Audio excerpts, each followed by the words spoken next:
छत्तीसगढ़ी गाने देखने के लिए हमारे YouTube चैनल को सब्सक्राइब करें और नए अपडेट्स जानने के लिए बेल आइकन के बटन को क्लिक करें।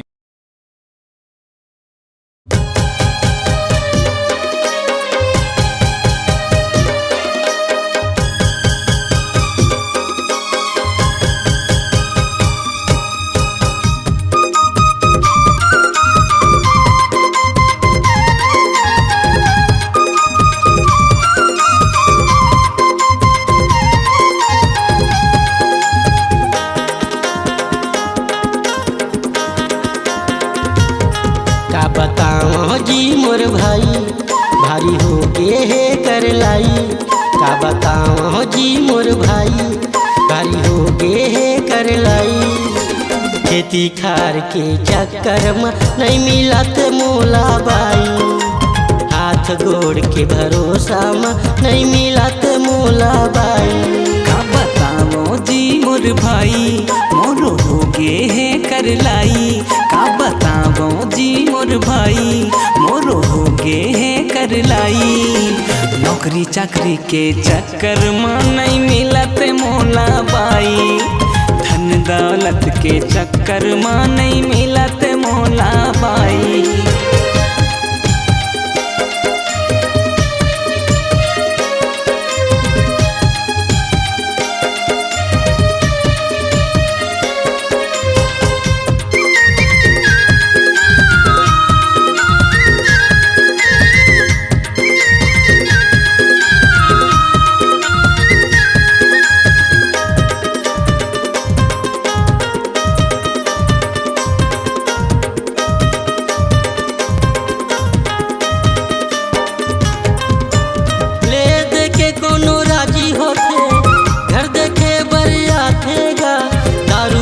के जुगाड़ बिना तुरते ठेंगा देखातेगा।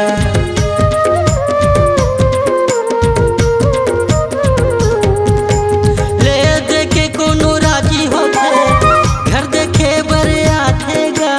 कुकरी बोकरा नहीं पावता तुरते ठेंगा देखातेगा। दारू पानी के जुगाड़ बिना तुरते ठेंगा देखातेगा। मारे डरिस महंगाई अरे कैसे हो ही पहुनाई।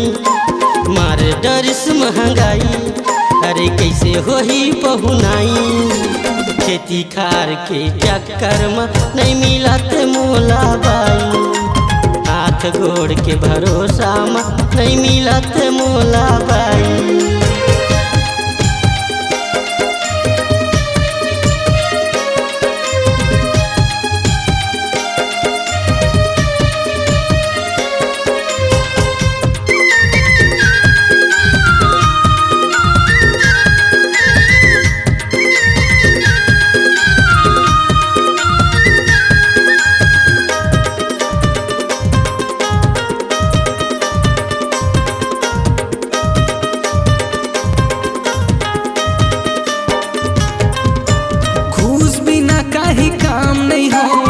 डिग्री सब कचरा है सही बात ला कही देता। जगह जगह माँ झगड़ा है।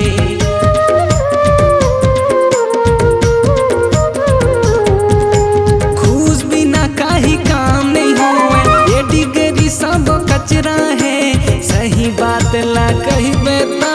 जगह जगह माँ झगड़ा है सही बात ला कही देता। जगह जगह माँ झगड़ा है। चोरी के दादा दाई हिसाब मांगत है पाई पाई।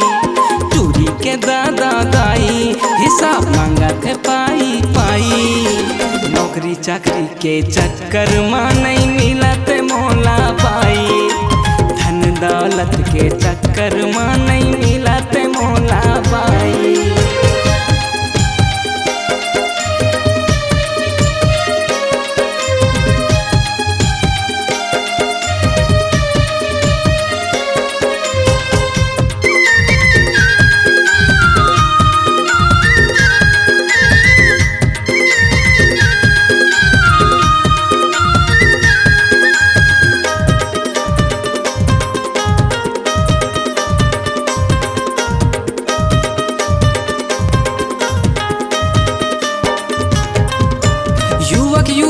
परिचय सम्मेलन टूरी टूरा के मेला है।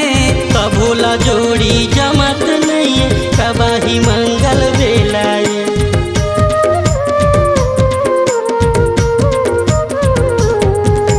युवक युवती परिचय सम्मेलन टूरी टूरा के मेला है। कब होला जोड़ी जमत नहीं है, कबाही मंगल बेलाए। तब होले जोड़ी जमत नहीं है, कबाही मंगल बेलाए। छोड़ो रुतबा मान बढ़ाई, तबे हो ही असली सगाई। छोड़ा फोकट मान बढ़ाई, तबे हो ही असली सगाई। नौकरी चाकरी के चक्कर में नहीं मिलत मोला बाई। खेती खार के चक्कर में नहीं मिलत मोला बाई। का बताओ जी मोर भाई, मोर हो गे है कर लाई। का बताओ जी मोर भाई, भारी हो गे है कर लाई। धन दौलत के चक्कर में नहीं मिलत मोला बाई। खेती खार के चक्कर में नहीं मिलत मोला बाई। नौकरी चाकरी के चक्कर में नहीं मिलत मोला बाई। हाथ गोड़ के भरोसा में नहीं मिलत मोला बाई। धन दौलत के चक्कर में नहीं मिलत मोला बाई। आपकी आवाज ही आपकी पहचान है। यदि आप अपनी आवाज को एक नया आयाम देना चाहते हैं तो चले आइए मल्टी ट्रैक डिजिटल रिकॉर्डिंग के लिए AVM audio video studio Khamtarai Raipur. Mobile number 9301523929 और 7869646201। यदि आप नए एवं पुराने गीत सुनना चाहते हैं तो avmgana.com में जाकर गाना फ्री डाउनलोड करें और YouTube चैनल में AVM गाना और KK कैसेट्स को सब्सक्राइब करें।